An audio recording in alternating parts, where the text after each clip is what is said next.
오늘 영상의 첫 질문은 이것입니다. 한국은 정말 3위로 밀린 걸까요? 아니면 3위를 선택한 걸까요?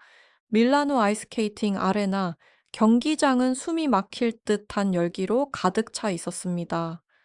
홈팀 이탈리아는 20년 만에 기적을 꿈꾸고 있었고, 관중석은 이미 금메달을 확신한 듯 요동치고 있었습니다. 2006년 토리노에서 시작된 한 세대의 이야기가 2026년 밀라노에서 완성되기를 바라는 분위기였죠. 하지만 그 빙판 위에는 또 하나의 이름이 서 있었습니다. 바로 대한민국 여자 쇼트트랙 대표팀. 많은 사람들이 레이스 중반 한국이 3위로 내려앉았던 순간을 기억합니다. 캐나다가 치고 올라오고 네덜란드가 직선 주로에서 밀어내며 순위가 뒤바뀌던 그 장면. 보통이라면 그때가 위기입니다. 초조함이 생기고 무리한 추월이 나오고 팀의 리듬이 흔들립니다. 그런데 이상했습니다. 한국은 달랐습니다. 3위에 있었지만 마치 아무 일도 없다는 듯 같은 템포, 같은 라인, 같은 교대, 리듬을 유지했습니다. 그래서 오늘 저희 스포츠 247에서는 단순한 경기 결과가 아니라 그 이면의 설계도를 이야기해 보려고 합니다. 과연 한국은 밀려난 것일까요? 아니면 이미 27바퀴 전체를 계산한 채 움직이고 있었던 걸까요?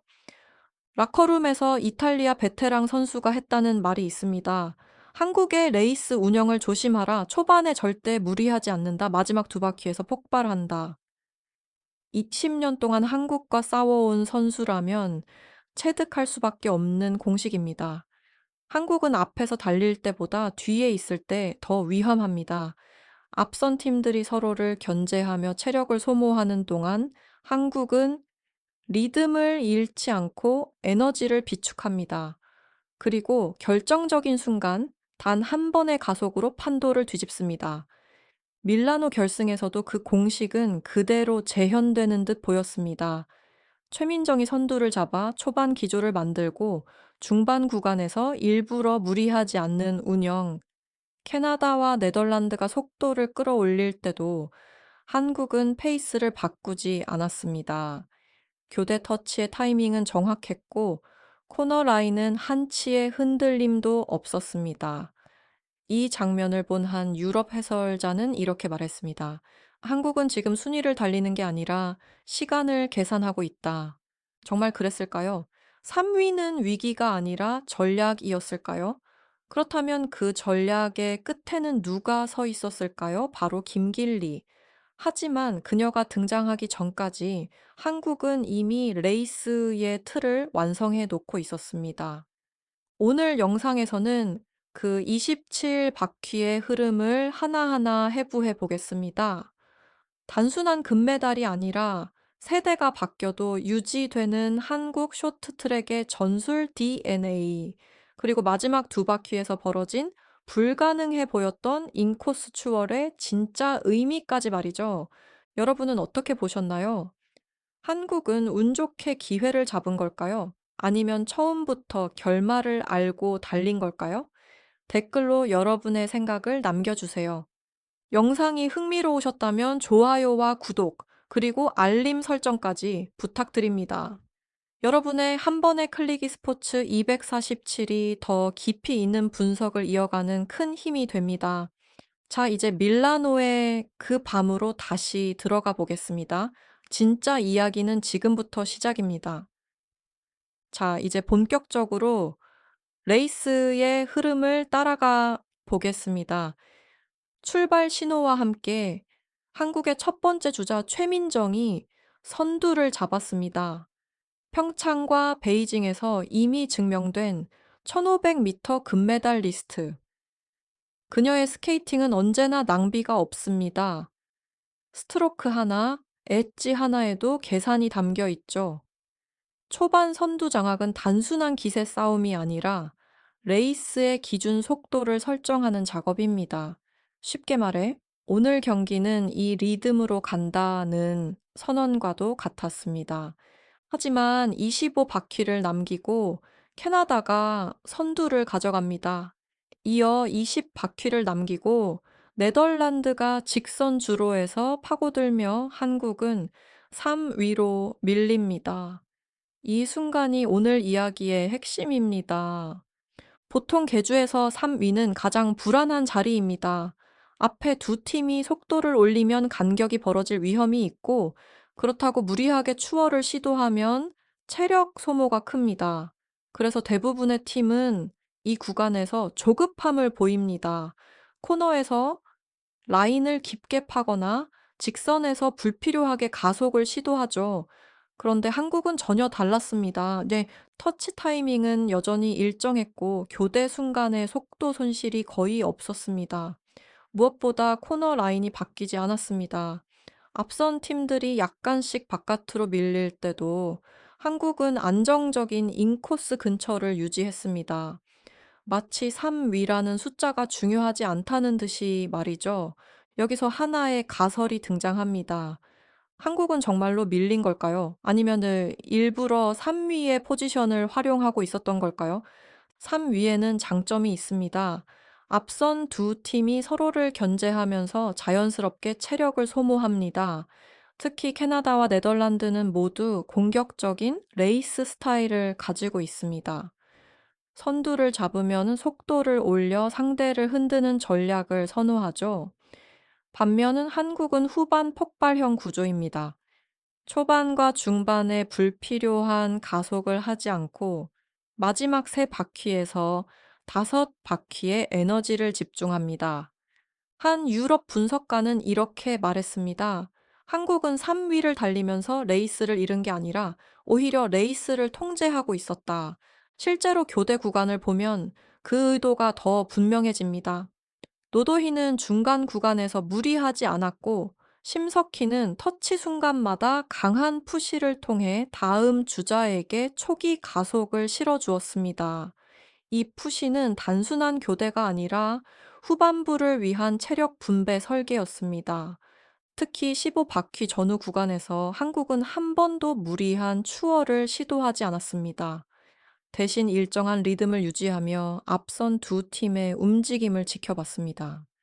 네덜란드가 코너에서 바깥쪽 라인을 타며 속도를 올릴 때도 한국은 안쪽에서 흔들림 없이 버텼습니다. 이 장면은 단순한 인내가 아니라 계산된 기다림처럼 보였습니다. 그리고 바로 그 다음 장면에서 변수가 터집니다. 네덜란드가 첫 번째 곡선 주로에서 균형을 잃고 넘어집니다. 레이스는 순식간에 재편됩니다. 하지만 한국은 당황하지 않았습니다. 이미 리듬을 잃지 않고 있었기 때문에 갑작스러운 사고에도 흐름을 유지할 수 있었습니다. 이 지점에서 우리는 질문하게 됩니다. 이 모든 것이 우연이었을까요? 아니면 이미 예상 가능한 변수까지 포함한 설계였을까요? 밀라노의 빙판 위에서 한국은 단 한 번도 서두르지 않았습니다. 3위는 위기처럼 보였지만 어쩌면 가장 안전한 자리였을지도 모릅니다. 그리고 그 자리에서 한국은 마지막 두 바퀴를 준비하고 있었습니다.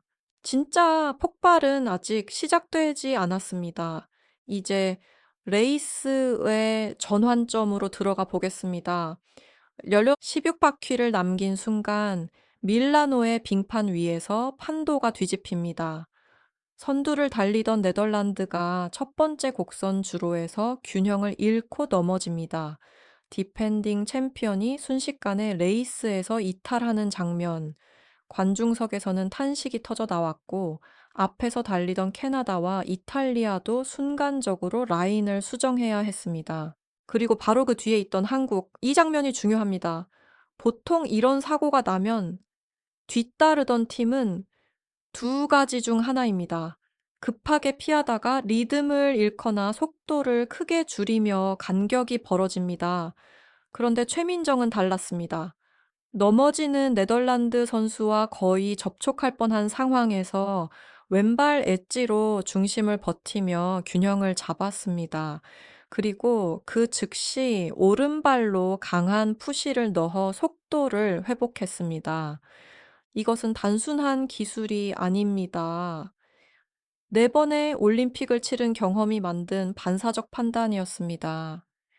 혼란 속에서도 리듬을 잃지 않는 능력.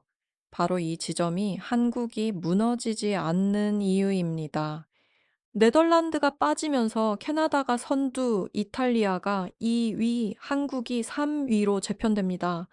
겉으로 보기에는 여전히 한국이 불리한 구조입니다. 하지만 이때부터 한국의 움직임이 달라집니다. 10바퀴를 남긴 시점, 심석희의 터치가 유난히 강하게 들립니다. 이것은 단순한 교대가 아니었습니다. 다음 주자인 최민정에게 최대한의 초기 가속을 실어주기 위한 의도적인 푸시였습니다. 심석희의 체력이 바로 이 구간에 집중되고 있었습니다. 여기서 하나의 가설이 더 분명해집니다. 한국은 단순히 순위를 유지하는 것이 아니라 마지막 5바퀴를 위한 에너지 전환 설계를 실행하고 있었던 것입니다. 각 주자의 역할이 분명했습니다. 최민정은 레이스의 기조를 만들고 심석희는 폭발을 위한 추진력을 공급하며 노도희는 중간 구간에서 리듬을 안정시킵니다. 그리고 아직 빙판 위에 서지 않은 마지막 카드 김길리 5바퀴를 남긴 순간 다시 한번 심석희의 강한 푸시가 들어갑니다. 이번에는 더 강했습니다. 최민정이 폭발적으로 가속하며 캐나다를 제치고 2위로 올라섭니다. 이 장면은 단순한 추월이 아니었습니다. 한국이 드디어 설계된 추격을 현실로 옮기는 순간이었습니다. 하지만 여기서 중요한 사실이 하나 있습니다. 한국은 아직 선두를 완전히 노리지 않았습니다. 이 위 확보는 마지막 주자를 위한 이상적인 포지션입니다. 너무 멀지도 너무 가깝지도 않은 거리. 이때 이제 밀라노의 관중은 이탈리아를 응원하며 폭발하고 있었지만 한국 벤치는 침착했습니다. 한 코치의 표정이 화면에 잡혔는데 놀랍게도 전혀 초조해 보이지 않았습니다. 마치 예정된 시나리오를 따라가고 있는 듯한 얼굴이었습니다. 그리고 2바퀴를 남긴 순간 최민정이 마지막 터치를 넘깁니다. 김길리가 빙판 위로 쏘아져 나옵니다. 이제 모든 계산은 끝났습니다. 남은 것은 단 2바퀴. 그리고 그 2바퀴는 한국이 처음부터 준비해 온 구간이었습니다. 진짜 승부는 지금부터였습니다. 이제 마지막 2바퀴, 레이스의 심장이 뛰기 시작합니다. 최민정의 강한 푸시를 받은 김길리가 빙판 위로 쏘아져 나오는 순간 밀라노의 공기가 바뀌었습니다. 개주에서 마지막 주자가 터치를 받고 가속하는 구간은 개인 종목의 스타트와는 전혀 다릅니다. 앞선 주자의 관성을 받아 그것을 증폭시켜야 합니다. 그 에너지 전환이 매끄럽지 않으면 초반 2스트로크에서 속도가 죽습니다. 그런데 김길리는 달랐습니다. 터치를 받는 순간 이미 스프린트 포지션이 완성돼 있었습니다. 무릎은 깊게 접혀 있고 상체는 극단적으로 낮춰져 있으며 첫 스트로크부터 최대 출력을 쏟아붓고 있었습니다. 블레이드가 얼음을 긁는 소리가 일정하면서도 점점 간격이 짧아졌습니다. 이것은 단순한 가속이 아니라 매 스트로크마다 추가 가속을 걸고 있다는 신호였습니다. 앞에는 이탈리아가 인코스를 지키고 있었습니다. 20년 경력이 만든 완벽한 포지셔닝. 인코스를 밀착해 방어하면 뒤의 선수는 아웃코스로 돌아야 합니다. 아웃코스는 거리가 길고 체력 소모가 큽니다. 보통 마지막 한 바퀴에서는 가장 안전한 방어 전략이죠. 그런데 김길리는 아웃코스를 선택하지 않았습니다. 이탈리아 선수와 트랙 안쪽 경계 사이 눈으로 보기에는 추월이 불가능해 보이는 공간, 그 틈을 바라본 순간 대부분의 선수는 포기합니다. 하지만 김길리는 다르게 계산했습니다.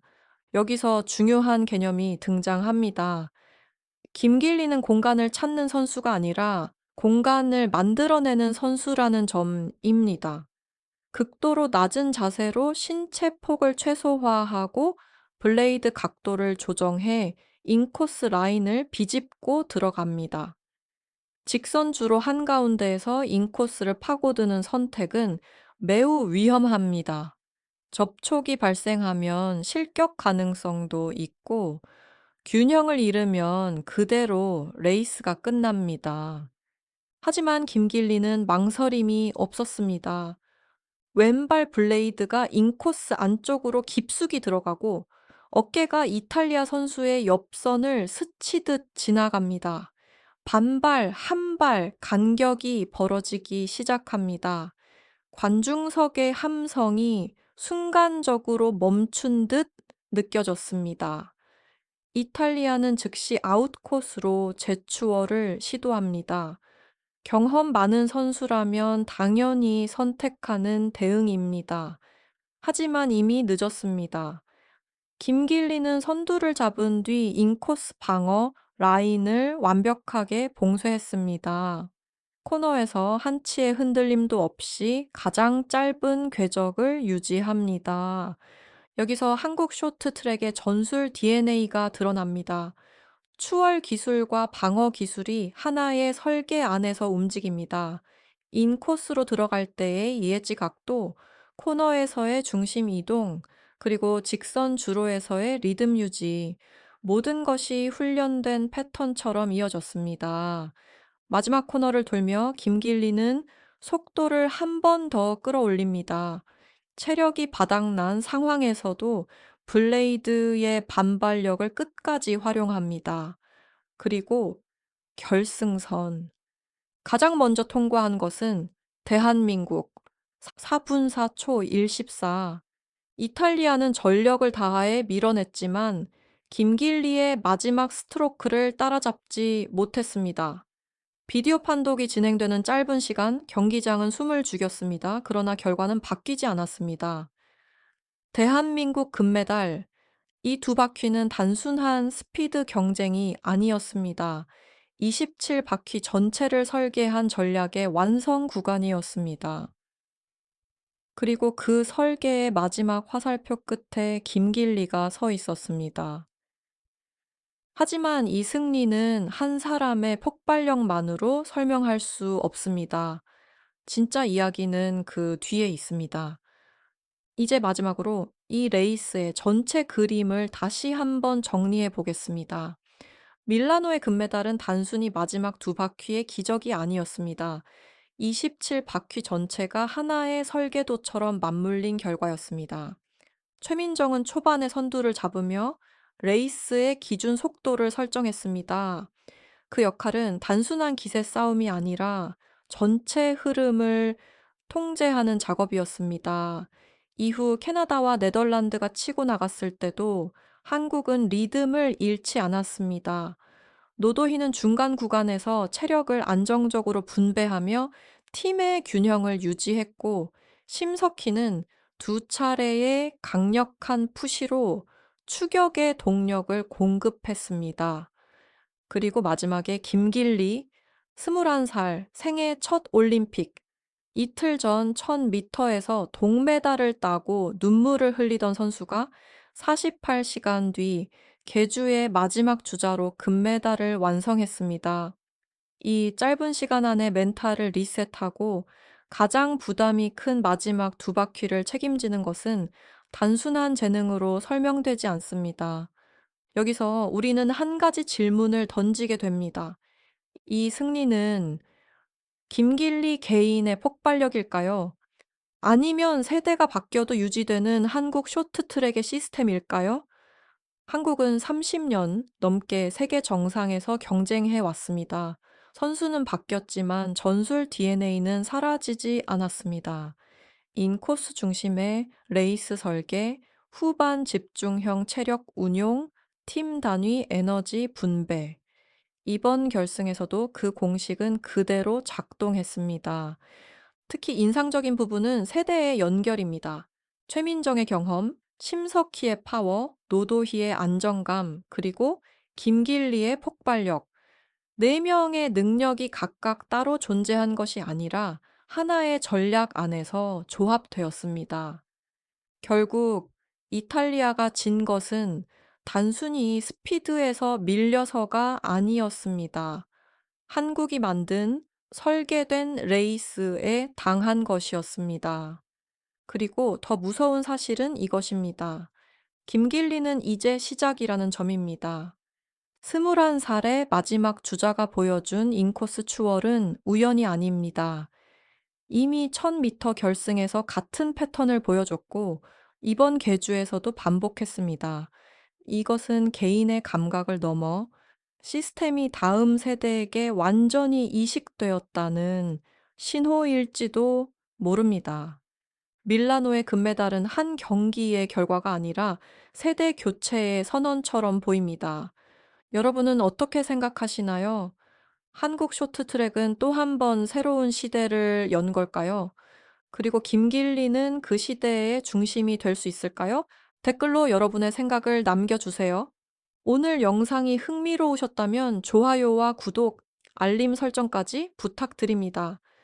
여러분의 응원이 스포츠 247이 더 깊이 있는 분석을 이어가는 힘이 됩니다. 지금까지 스포츠 247이었습니다. 다음 영상에서 더 뜨거운 이야기로 찾아뵙겠습니다. 감사합니다.